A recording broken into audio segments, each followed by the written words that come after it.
And then there was Tom C. And I'd like to close by telling you the story of Tom C. And you'll see why in just a moment. My father was born in 1909. He lived to be almost 93 years old, and he experienced several periods of intense hurricane activity. And he too had stories to tell about what those storms meant to watermen, especially those who supported a family with a boat tied to a mooring at the shore.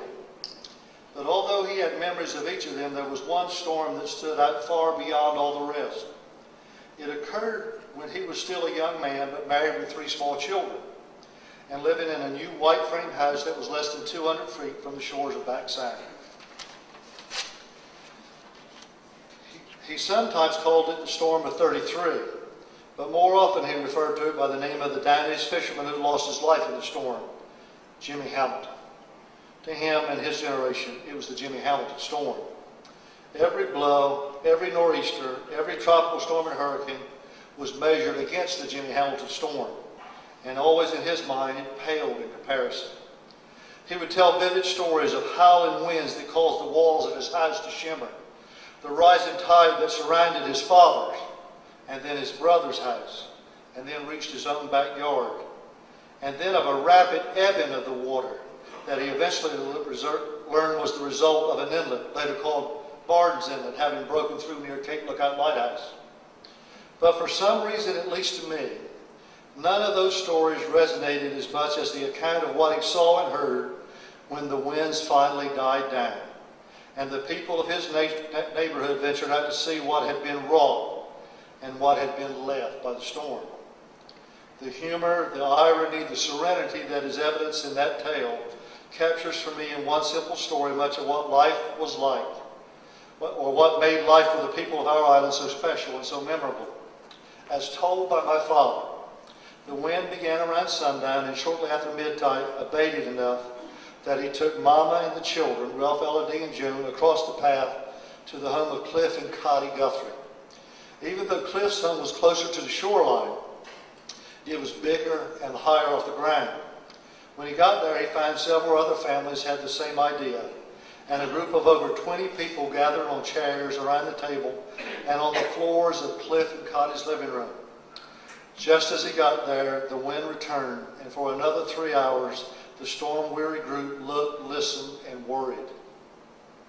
Finally, just before morning, the winds died out, and they left an eerie calm as the sun rose over Eastern Banks. The new day shed its light on the damage left by what would prove to be the biggest storm for more than half a century.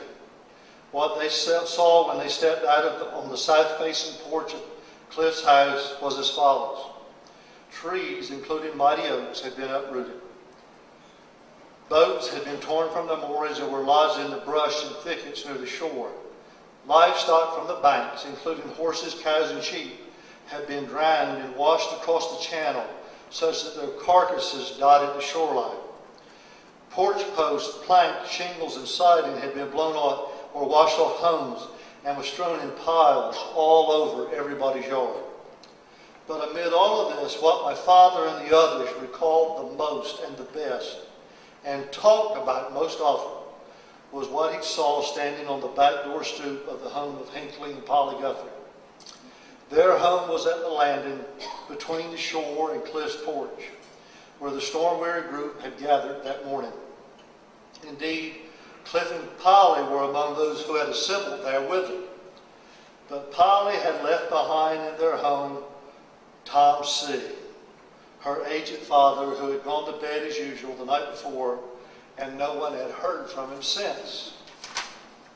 As he stepped out on the porch that early morning, the morning after one of the greatest storms most of them would ever experience, he paused for a moment to observe the desolation around him, including the silver maple tree that had fallen at the foot of his porch steps, with his thin white hair gathered in the middle from a long night on a pillow, and wearing nothing but the faded burgundy union suit or long johns that had been his night clothes.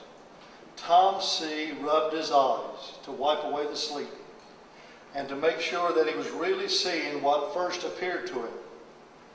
Then, looking looking to the north at the group of family and friends that were staring in his direction from across his backyard, Tom C. asked, "Has there been a blow or something during the night?"